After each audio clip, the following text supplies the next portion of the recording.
And as many of you have said, and I definitely agree, we do not have the luxury of time.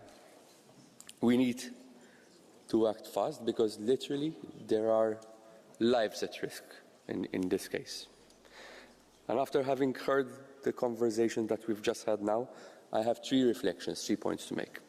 The first is that each of us, everyone, we all have responsibilities to shoulder. Tech, public bodies like us, member states, local authorities, civil society, parents, educators, and even each of us on an individual level, a societal approach.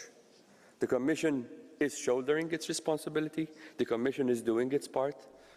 On the one hand, enforcing the rules and providing platforms with guidance as to what we expect on their part in terms of implementation.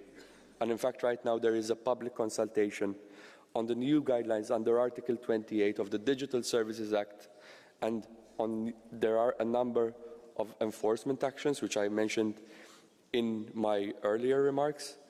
But the Commission is also assessing the legislative gaps, and that is exactly what the special panel is doing right now, looking at addictive designs, looking at rabbit holes, looking at dark patterns, and looking at ages for access.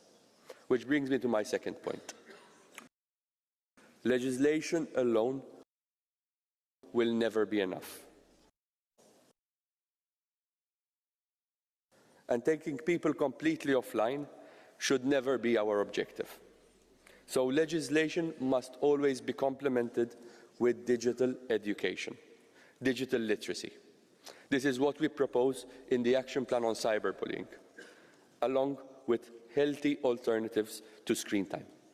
Better cultural offers, theatres, libraries, festivals and music halls, as well as better access to sports facilities and sports infrastructure. And this brings me to my final point. And again, I always end my remarks on this topic in the same way, by asking for your help and by asking for your support, also to spread the message to anyone who feels that they need help navigating the internet, who feels anxious or at risk, to not be afraid to speak up, to make them know that there is help, that there are safer internet centers with their helplines in all member states there to provide support. And I conclude with a word of thanks to all those working to make the internet safer, to you, to our services in the Commission, to educators,